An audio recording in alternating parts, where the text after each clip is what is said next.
ക്ലാസ്സിലെ ബയോളജിയിൽ നമ്മൾ first chapter two life processes അല്ലെ, ജീവൽ പ്രക്രിയയിലേക്ക് എന്ന് പറയുന്ന ഈ ഒരു ചാപ്റ്ററിൽ നമുക്ക് ഏറ്റവും കൺഫ്യൂസിംഗ് ആയിട്ടും നമുക്ക് ഏറ്റവും ഇമ്പോർട്ടൻ്റ് ആയിട്ട് എപ്പോഴും എക്സാമിന് വരാൻ ചാൻസ് ഉള്ള അല്ലെങ്കിൽ ഇമ്പോർട്ടൻ്റ് ആയിട്ടുള്ള ഭാഗമാണ് എന്തായാലും എക്സാമിന് ഉണ്ടാവും. ഓക്കെ, അതില്ലാത്തൊരു എക്സാം ഇല്ല.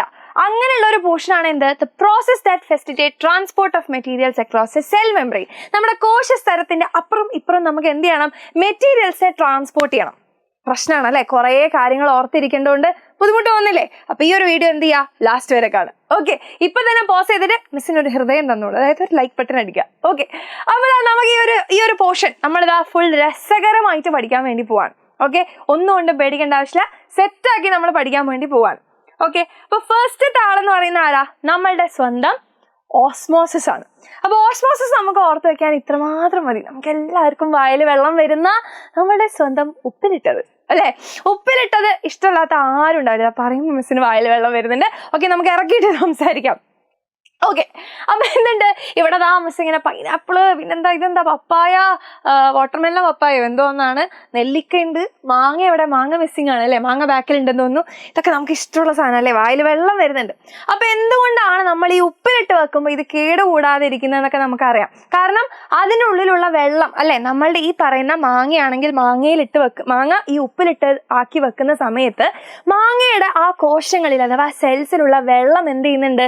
ഫുള്ളായിട്ട് നമ്മളുടെ ഉപ്പുവെള്ളം വലിച്ചെടുക്കും അല്ലെ, ഉപ്പുവെള്ളം വലിച്ചെടുക്കുന്നുണ്ട്. അപ്പൊ ഇവിടെ നമ്മളുടെ സെൽസിനുള്ളിൽ, ഓക്കെ, അതായത് നമ്മളുടെ മാങ്ങയുടെ സെല്ലിനുള്ളിൽ, ഇതാണ് നമ്മളുടെ മാങ്ങയുടെ സെല്ലെന്ന് വിചാരിക്കാം. ഓക്കെ, ഇതിനുള്ളിൽ നമുക്ക് എന്തുണ്ട്? നമ്മളുടെ കോശദ്രവ്യം അഥവാ സൈറ്റോപ്ലാസം ഒക്കെ ഉള്ളത് കൊണ്ട് അവിടെ ആരുണ്ട്? കുറേ വെള്ളമുണ്ട് അല്ലെ, കുറേ വെള്ളമുണ്ട്. ആൻഡ് ഇവിടെ എന്താണ്?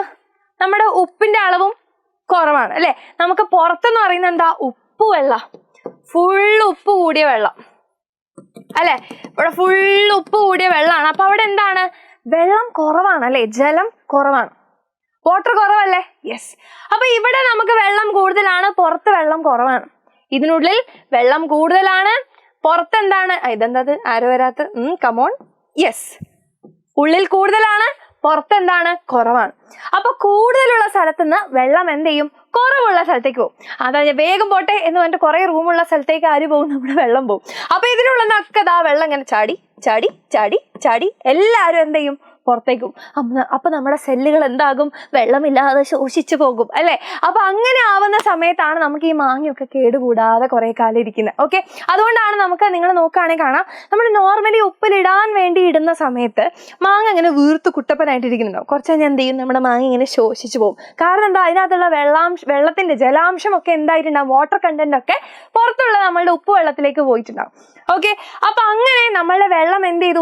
ഈ പറയുന്ന നമ്മളെ സെൽ മെംബ്രെയിൻ അഥവാ ഒരു കോശസ്തരം എന്ന് പറയുന്നത് എന്താ മക്കളെ? ഒരു സെമി പെർമിയബിൾ മെംബ്രെയിൻ ആണ് അല്ലെ, സെമി പെർമിയബിൾ മെംബ്രെയിൻ. ഇപ്പൊ നമ്മുടെ വീട്ടിലൊക്കെ അല്ലെങ്കിൽ ഏതെങ്കിലും ഒരു ഇൻസ്റ്റിറ്റ്യൂഷനിലൊക്കെ നമ്മൾ സെക്യൂരിറ്റീനെ എന്തിനാ വെക്കുക? നമ്മൾ സെക്യൂരിറ്റീനെ വെക്കുക?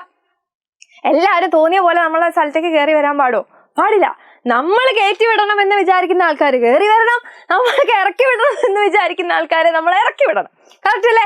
അപ്പൊ അങ്ങനെ ഇവിടെ നമുക്ക് നോക്കുകയാണെന്നുണ്ടെങ്കിൽ സെല്ലിനകത്തേക്ക് വേണ്ട ആൾക്കാരെ മാത്രമേ കയറ്റുള്ളൂ, വേണ്ട ആൾക്കാരെ മാത്രമേ പുറത്തേക്ക് വിടുള്ളൂ. അങ്ങനെയുള്ളവരാണ് ആരും നമ്മളെ സെമി പെർമിയബിൾ മെംബ്രെയിൻ എന്ന് പറയുന്നത്. എല്ലാവരും ഒന്നും കയറ്റി വിടില്ല.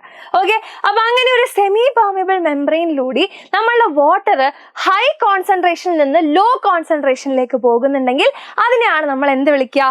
ഓസ്മോസിസ് എന്ന് നമ്മൾ വിളിക്കുക. നോക്കിയേ, osmosis is the process by which water molecules move from their higher concentration to low concentration across a semi permeable membrane. ഇതിന് എന്താ ആവശ്യമില്ല? എനർജി ഒന്നും ആവശ്യമില്ല, താനെ പോയിക്കോളും അല്ലെ. ജലതന്മാത്രകൾ അവയുടെ ഗാഢത കൂടിയ ഭാഗത്തു നിന്നും കുറഞ്ഞ ഭാഗത്തേക്ക് അർദ്ധധാര്യ സ്തരത്തിലൂടെ സഞ്ചരിക്കുന്ന പ്രക്രിയയാണ് എന്ത്? നമ്മളുടെ സ്വന്തം ഓസ്മോസിസ്. ഇതിന് എന്താ ആവശ്യമില്ല? ഊർജം ആവശ്യമില്ല. ഇത് സിമ്പിൾ ആണ് അല്ലെ. ഇനിയാണ് നമുക്ക് കൺഫ്യൂഷൻ. നമ്മൾ ഡിഫ്യൂഷൻ, അതേപോലെ ഫെസിലിറ്റേറ്റഡ് ഡിഫ്യൂഷൻ, ആക്റ്റീവ് ട്രാൻസ്പോർട്ട് എന്നൊക്കെ പറയുമ്പോൾ നമുക്ക് ചെറിയൊരു സംശയമുണ്ട് അല്ലെ. അപ്പൊ അത് നമുക്ക് എന്ത് ചെയ്യാം? രസകരമായിട്ട് പഠിക്കാം. ക്ലിയർ ആണോ? യെസ്. അപ്പൊ നോക്കിക്കോ.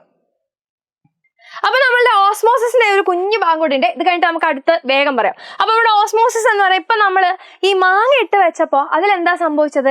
എക്സോസ്മോസിസ് ആണ് സംഭവിച്ചത്. അതായത് വെള്ളം എന്ത് ചെയ്തു? കോശത്തിൽ നിന്ന്, സെല്ലിൽ നിന്ന് പുറത്തേക്ക് നമ്മുടെ സോൾട്ട് വാട്ടറിലേക്കാണ് പോയത്, ഉപ്പ് വെള്ളത്തിലേക്കാണ് പോയത്. ഇനി ഇപ്പൊ നമ്മളൊരു മുന്തിരി ഓക്കെ, ഉണങ്ങിയ മുന്തിരി, ഉണക്കമുന്തിരി. ഓക്കെ, ഉണക്കമുന്തിരി അഥവാ നമ്മളുടെ ഡ്രൈഡ് ഗ്രേപ്സ് നമ്മൾ എന്ത് ചെയ്യാണ്, വെള്ളത്തിലിട്ട് വെക്കുകയാണെങ്കിൽ കുറച്ച് കഴിഞ്ഞാൽ അവർ വീർക്കും. അവിടെ എന്താ സംഭവിക്കുന്നത്, വെള്ളം കോശത്തിലേക്ക് എൻ്റർ ചെയ്തു, സെല്ലിലേക്ക് എൻ്റർ ചെയ്തു. അപ്പോൾ എൻഡോസ്മോസിസ്, എക്സ്റ്റേണൽ പുറത്തേക്ക് പോകുന്നതിന് എക്സോസ്മോസിസ്, എൻഡോ എന്ന് പറഞ്ഞാൽ ഉള്ളോട്ട്. ഓക്കെ, എൻ്റെ ഉള്ളോട്ട്. ഓക്കെ, അങ്ങനെ ആലോചിക്കാം. റെഡി ആണല്ലോ? യെസ്. അടുത്തതാണ് നമുക്ക് ഈസി ആയിട്ട് പഠിക്കാം കേട്ടോ. അപ്പോൾ ദാ ഒരു കുഞ്ഞ് നമ്മളുടെ സ്റ്റോർ റൂമാണ്, ഭയങ്കര ചെറിയ സ്റ്റോർ റൂമാണ്. അപ്പോൾ ദാ അവിടേക്ക് ആദ്യം ശ്രുതി മിസ് വന്ന് ആ സ്റ്റോർ റൂമിൽ എന്തെങ്കിലും കട്ട് തിന്നാനുണ്ടോ എന്ന് നോക്കിക്കൊണ്ടിരിക്കുകയായിരുന്നു. ഓക്കെ, അങ്ങനെ നോക്കിക്കൊണ്ടിരിക്കുന്ന സമയത്ത് അതാ മിസ്സിന്റെ ബാക്കിൽ ഈ സ്റ്റോർ റൂമിൽ എന്തോ തിന്നാൻ കിട്ടുന്നുണ്ടെന്ന് മനസ്സിലാക്കിയിട്ട് അത് കഴിക്കാൻ വേണ്ടിയിട്ട് വന്ന നമ്മളുടെ ഫാസിൽ സാറും നമ്മളുടെ സ്വന്തം മുർഷിദ് സാറും. ഓക്കെ, അപ്പൊ നമ്മൾ മൂന്നാളും കൂടി ആ കുഞ്ഞി സ്റ്റോർ റൂമിൽ നിന്നപ്പോൾ എന്തായി, അവിടെ ആൾക്കാർ കൂടി നമുക്കിങ്ങനെ അയ്യോ എങ്ങോട്ടെങ്കിലും ഒന്ന് കുറച്ച് വലിയ റൂമിലേക്ക് ഓടണം തോന്നുക അല്ലേ. അപ്പൊ തൊട്ടിപ്പുറത്തെ ഒരു റൂം ഉണ്ടായിരുന്നു. ഓക്കെ, അത് നല്ല വലിയ റൂമാണേ, ഇത് നല്ല വലിയ റൂമാണ്. അപ്പൊ ഞങ്ങൾ വെച്ചു എന്തിനാ മൂന്നാളും കൂടി ഇതിൻ്റെ ഉള്ളിൽ കുടുങ്ങിയിരിക്കുന്നത്, നല്ല വിശാലമായിട്ട് ഒരാളും ഇല്ലാത്തൊരു സ്ഥലം അല്ലെ, ഇവിടെ ഒരാളും ഇല്ല. അപ്പൊ ഇവിടെ എന്താണ്, ഇതിൻ്റെ ഉള്ളിൽ നമുക്ക് നോക്കുകയാണെന്നുണ്ടെങ്കിൽ യെസ്, ഇതിൻ്റെ ഉള്ളിൽ എന്താണ്, ഹൈ കോൺസെൻട്രേഷൻ അല്ലെ, ഇതിനുള്ളിൽ ഹൈ കോൺസെൻട്രേഷൻ, ഗാഢത കൂടുതലാണ്. ഇവിടെയോ ലോ കോൺസെൻട്രേഷൻ അല്ലെ, ഇവിടെ ആരും ഇല്ല. ശരിയല്ലേ? അപ്പൊ എന്ത് ചെയ്തു, നമ്മളെ മുർഷിദ് സാർ ആദ്യം പോയി അല്ലെ, ഇവിടെ നമുക്ക് ഈ റൂമിന്റെ ഡോർ ഉണ്ട്. ഓക്കെ, ഈ ഡോറ് തുറന്ന ആദ്യം നമ്മളെ മുർഷിദ് സാറ് പോയി, പിന്നെ ശ്രുതി മിസ് പോയി, പിന്നെ നമ്മളുടെ സ്വന്തം ഫാസിൽ സാറ് പോയി. ഓക്കെ, അപ്പൊ ഹയർ കോൺസെൻട്രേഷനിൽ നിന്ന് ലോവർ കോൺസെൻട്രേഷനിലേക്ക് ഞങ്ങൾ ഒരു സെമി പെർമിബിൾ മെംബ്രെയിനിലൂടെ ഇപ്പുറത്തേക്ക് പോയി. കിട്ടിയോ? റെഡി? അപ്പൊ നമ്മൾ 3 പേരെ വെച്ചിട്ട് നമ്മൾ എന്ത് പഠിച്ചു, നമ്മളുടെ ഡിഫ്യൂഷൻ പഠിച്ചു. കിട്ടിയോ? യെസ്. അപ്പൊ ഡിഫ്യൂഷൻ എന്ന് പറഞ്ഞാൽ എന്താണ്, diffusion is the process by which molecules spread from higher concentration to lower concentration. It does not require energy ഒന്നും ആവശ്യം വന്നില്ല, ഞങ്ങൾ അങ്ങനെ ഇറങ്ങിപ്പോയി അല്ലെ, ആരുടെ ആവശ്യം ഉണ്ടായില്ല. Diffusion will also occur without a semi permeable membrane. ഇനി ആ ഡോർ ഇല്ലെങ്കിലും ഞങ്ങൾ പോകും. ഓക്കെ, അപ്പൊ diffusion of oxygen and carbon dioxide ഒക്കെ ഇതിന് എക്സാമ്പിൾ ആണ്. കിട്ടിയോ? തന്മാത്രകൾ അവയുടെ ഗാഢത കൂടിയ ഭാഗത്ത് നിന്ന് കുറഞ്ഞ ഭാഗത്തേക്ക് വ്യാപിക്കുന്ന പ്രക്രിയയാണ് എന്ത്, നമ്മളുടെ ഡിഫ്യൂഷൻ. ഇതിന് ഊർജ്ജം ആവശ്യമില്ല. ഇനിയിപ്പോൾ ഈ സ്ഥലമില്ലാതെയും നമ്മൾ എന്ത് ചെയ്യും, ഡിഫ്യൂഷൻ നടക്കും. ഓക്സിജന്റെയും കാർബൺ ഡൈ ഓക്സൈഡിന്റെയും വ്യാപനം ഡിഫ്യൂഷന് ഉദാഹരണമാണ്. കിട്ടിയോ? ഇനി വീണ്ടും ഞങ്ങളെ വെച്ചിട്ട് തന്നെ ഞങ്ങൾ ഫെസിലിറ്റേറ്റഡ് ഡിഫ്യൂഷൻ പറഞ്ഞുതരാം. റെഡി? അപ്പൊ വീണ്ടും നമ്മളുടെ ആ സ്റ്റോർ റൂം. ഓക്കെ, അങ്ങനെ സ്റ്റോർ റൂമിൽ ശ്രുതി മിസ് പതിവ് പോലെ അവിടെ എന്തോ തിന്നാൻ കിട്ടുന്നുണ്ട് എന്നുള്ളത് കൊണ്ട് ഒറ്റയ്ക്ക് അടിച്ചു മാറ്റാൻ വേണ്ടിയിട്ട് പോയി. അപ്പൊ ആര് വന്നു ബാക്കിൽ, വീണ്ടും നമ്മളുടെ ഫാസിൽ സാറും അതേപോലെ തന്നെ നമ്മളുടെ മുർഷിദ് സാർ. കിട്ടിയോ? ഓക്കെ, ഇവര് വന്ന് ഇങ്ങനെ നിൽക്കുക. വീണ്ടും എന്തായി, ഇതിനുള്ളിൽ ആള് കൂടി, ഇപ്പുറത്ത് നല്ല വലിയ റൂമുണ്ട്. ഓക്കെ, വലിയ റൂമുണ്ട്. അപ്പൊ ഞങ്ങൾ ചോദിച്ചു കഴിഞ്ഞ പ്രാവശ്യം പോയ പോലെ ഈസി ആയിട്ട് ഇപ്പുറത്തേക്ക് പോവാന്ന്. പക്ഷെ നടക്കുന്നില്ല, കിണഞ്ഞ് പരിശ്രമിച്ചോ നടക്കുന്നില്ല. അപ്പത്തേക്ക് ഫാസിൽ സാർ പറഞ്ഞു, പെട്ടു മക്കളെ പെട്ട്, നമുക്കിനി പുറത്തിറങ്ങാൻ പറ്റും തോന്നുന്നില്ല. അപ്പൊ നമ്മള് മുർഷിദ് സാറ് പണ്ട് കണ്ട ഏതോ എസ്കേപ്പ് റൂമിന്റെ സിനിമകളിലുള്ള വഴികളൊക്കെ ചെയ്തു നോക്കി, അങ്ങനെ ഇങ്ങനെയൊക്കെ പോവാൻ നോക്കി, ഒന്നും നടക്കുന്നില്ല. അപ്പോഴാണ് നമ്മളുടെ രക്ഷകനായിട്ട് ടാ ടാ ടാ ടാ എന്ന് പറഞ്ഞിട്ട് ആര് വരുന്നത്, നമ്മളുടെ റിജു സാർ ചാടി വന്നു. ഓക്കെ, അപ്പൊ റിജു സാർ പറഞ്ഞു, മക്കളെ ഒന്നും കൊണ്ട് പേടിക്കണ്ട, ഇവിടുന്ന് ഈ ഒരു സ്റ്റോർ റൂമിൽ നിന്ന് നിങ്ങളെ പുറത്തിറക്കി ഈ വലിയ റൂമിലേക്ക് എത്തിക്കാൻ എനിക്കറിയാം എന്ന് പറഞ്ഞു. ഓക്കെ, അപ്പൊ ഇവിടെ എന്താണ്, ഹൈ കോൺസെൻട്രേഷൻ ആണ് അല്ലെ, ഇവിടെ ഹൈ കോൺസെൻട്രേഷൻ, ഗാഢത കൂടുതലാണ്. ഈ റൂമില് ലോ കോൺസെൻട്രേഷൻ ആണ്. അപ്പൊ നമ്മളെ റിജു സാറ് നമ്മളെ ഹെൽപ്പ് ചെയ്യാൻ വേണ്ടി വന്നിരിക്കുകയാണ്. ഓക്കെ, അപ്പൊ നമ്മളെ റിജു സാറാണ് ആര്, പ്രോട്ടീൻ. റിജു സാർ പോലും അറിഞ്ഞിട്ടുണ്ടാവില്ല റിജു സാർ ഒരു പ്രോട്ടീൻ ആണെന്ന്. ഓക്കെ, അങ്ങനെ നമ്മളെ റിജു സാർ ഈ പ്രോട്ടീനായി വന്ന് ഞങ്ങളുടെ രക്ഷകനായിരിക്കാണ് ഗായ്സ്. അപ്പൊ തട്ടിപ്പ് നമ്മൾ അവിടെ പോയത് കഴിക്കാനാണെങ്കിലും റിജു സാറിന് ഒരു 10 കൊടുക്കാം എന്ന് പറഞ്ഞാണ് റിജു സാർ നമ്മൾ പുറത്തിറക്കിയത്. ഇത് പുറത്ത് പറയുന്നതെന്ന് പറഞ്ഞിട്ടുണ്ടായിരുന്നു, പക്ഷെ ഞാൻ പറയും. ഓക്കെ, അപ്പൊ ഇവിടുന്ന് എന്ത് ചെയ്തു, നമ്മുടെ റിജു സാറ് ആദ്യം നമ്മൾ ഓരോരുത്തരെ ആയിട്ട് പുറത്തേക്ക് ഇറക്കുകയാണ്. ആദ്യം മുർഷിദ് സാർ ഇറങ്ങി, അതിനുശേഷം മിസ് ഇറങ്ങി, പിന്നെ നമ്മളെ ഫാസിൽ സാർ ഇറങ്ങി. അങ്ങനെ ഞങ്ങൾ ഹൈ കോൺസെൻട്രേഷനിൽ നിന്ന് ലോ കോൺസെൻട്രേഷനിലേക്ക് നമ്മളെ പ്രോട്ടീന്റെ സഹായത്തിലൂടെ എത്തി അല്ലേ. യെസ്, അതാണ് എന്ത്, ഫെസിലിറ്റേറ്റഡ് ഡിഫ്യൂഷൻ. കിട്ടിയോ? Facilitated diffusion is the process by which molecules or ions diffuse from their higher concentration to their lower concentration with the help of certain proteins.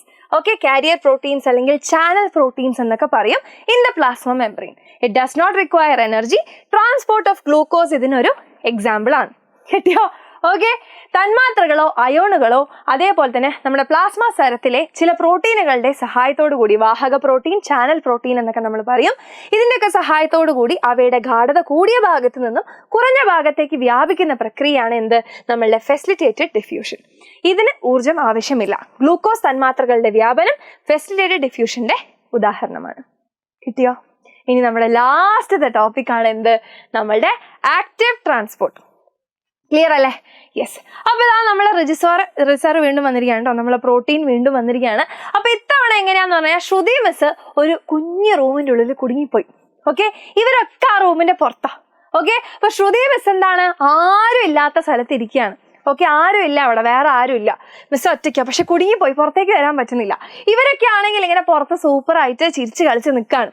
Okay, അപ്പൊ ഇവിടെ എന്താണ്, ലോ കോൺസെൻട്രേഷൻ ആണ് അല്ലെ, ഇവിടെ ആൾക്കാർ കൂടുതലാണ്, സോ ഹൈ കോൺസെൻട്രേഷൻ ആണ്. അപ്പൊ ശ്രുതി മിസ്സിനെ ഇവർ ഇവിടെ അടിച്ചു പൊളിക്കുന്ന കണ്ടിട്ട് സങ്കടം സഹിക്കുക വയ്യാതെ ഇതിനുള്ളിൽ കുടുങ്ങി പോയില്ലേ. അപ്പൊ റിജു സാറിനോട് പറഞ്ഞു, കഴിഞ്ഞ പ്രാവശ്യം ഞങ്ങളെ രക്ഷിച്ച പോലെ ഒന്ന് രക്ഷിക്കൂ എന്ന് പറഞ്ഞു. അപ്പൊ റിജു സാർ ആവുന്ന പണി നോക്കി. കഴിഞ്ഞ പ്രാവശ്യത്തെ ആ ഒരു ഹീറോയിസ് ഒക്കെ ഇപ്രാവശ്യം എഫക്റ്റ് ആവും എന്നാണ് വിചാരിച്ചത്, പക്ഷെ നടന്നില്ല. അങ്ങനെ എല്ലാവരും സങ്കടപ്പെട്ടിരിക്കുന്ന സമയത്ത് പക്ഷെ റിജു സാർ വിട്ടുകൊടുക്കോ ഇല്ല.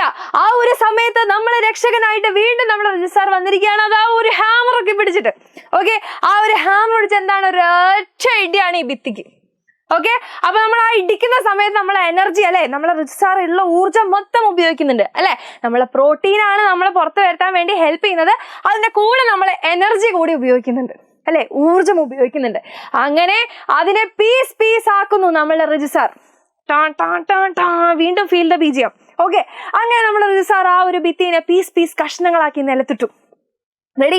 അപ്പൊ നമ്മളെ ശ്രുതി മിസ് എന്ത് ചെയ്തു, നമ്മളെ ഫാസിൽ സാറിന്റെയും മുർഷിദ് സാറിന്റെയും കൂടി അടിച്ചു പൊളിക്കാനായിട്ട് ഇപ്പുറത്തെത്തി. അപ്പൊ ശ്രുതി മിസ് എവിടുന്നാ വന്നത്, ലോ കോൺസെൻട്രേഷൻ, ഗാഢത കുറഞ്ഞ ഭാഗത്ത് നിന്ന് ഹൈ കോൺസെൻട്രേഷൻ അഥവാ ഗാഢത കൂടിയ ഭാഗത്തേക്ക് ഒരു പ്രോട്ടീന്റെ ഹെൽപ്പോട് കൂടി വന്നു. അവിടെ നമ്മൾ എനർജി അഥവാ ഊർജം കൂടി ഉപയോഗിച്ചിട്ടുണ്ട്. ഇപ്പൊ ക്ലിയർ അല്ലേ? യെസ്. അപ്പൊ എന്താണ് active transport? It is a process of transport of molecules with the help of a certain carrier proteins using the energy from ATP from their lower concentration to higher. ഇത് പ്രത്യേകം ശ്രദ്ധിക്കണം. ബാക്കിയുള്ള എല്ലാവരും എന്താണ്, higher നിന്ന് ലോവറിലേക്കാണ്. Through this the necessary salts reach the cells. കിട്ടിയോ? നമ്മുടെ ഗാഢതാ ക്രമത്തിന് വിപരീതമായിട്ടാണ് എന്ത്, ഈ ഒരു നമ്മളുടെ ആക്റ്റീവ് ട്രാൻസ്പോർട്ട് നടക്കുന്നത്. ഗാഢത കുറഞ്ഞ ഭാഗത്ത് നിന്നും കൂടിയ ഭാഗത്തേക്കാണ് പോകുന്നത്. ATPയിലെ ഊർജ്ജം ഉപയോഗിച്ച് ചില വാഹക പ്രോട്ടീനുകളുടെ സഹായത്തോടു കൂടി നടക്കുന്ന പദാർത്ഥ വിനിമയ പ്രക്രിയയാണ് എന്ത്, ആക്റ്റീവ് ട്രാൻസ്പോർട്ട്. ഇതിലൂടെ ആവശ്യമായ ലവണങ്ങൾ കോശങ്ങളിലേക്ക് എത്തുന്നു. ക്ലിയർ ആയോ? ഇത്രയേ ഉള്ളൂ നമുക്ക് ആവശ്യമുള്ള നമ്മളുടെ ആ ഒരു 4 പ്രോസസ്സ്. കിട്ടിയോ? അപ്പൊ എന്റെ മക്കൾക്ക് എല്ലാവർക്കും ക്ലിയർ ആയെന്ന് ചോദിക്കും. ഇതില്ലാത്തൊരു ക്വസ്റ്റ്യൻ പേപ്പർ ഇല്ല മക്കളെ, അത്രയ്ക്കും ഇമ്പോർട്ടൻ്റ് ആണ്. സോ ഇതിൽ നമ്മൾ പഠിച്ച ഈ 4 പ്രോസസ്സിൽ ഏതാണ് ലോവർ കോൺസെൻട്രേഷൻ നിന്ന് ഹയർ കോൺസെൻട്രേഷനിലേക്ക് പോകുന്നത്, അല്ലെങ്കിൽ ഗാഢത കുറഞ്ഞ ഭാഗത്ത് നിന്നും കൂടിയ ഭാഗത്തേക്ക് പോകുന്നത് എന്നുള്ളത് എന്ത് ചെയ്യുക, നിങ്ങൾ താഴെ കമൻറ്റ് ചെയ്യുക. അതോടൊപ്പം തന്നെ ഈ വീഡിയോയിൽ നമ്മൾ ഒരുപാട് രസകരമായിട്ടാണ് പഠിച്ചത്. അപ്പോൾ ഇങ്ങനെ പഠിച്ചാൽ നിങ്ങൾക്ക് ഇഷ്ടപ്പെട്ടിട്ടുണ്ടെങ്കിൽ മിസ്സിനൊരു ഹാർട്ടും കൂടി കമൻറ്റ് ചെയ്യുക. Okay, thank you.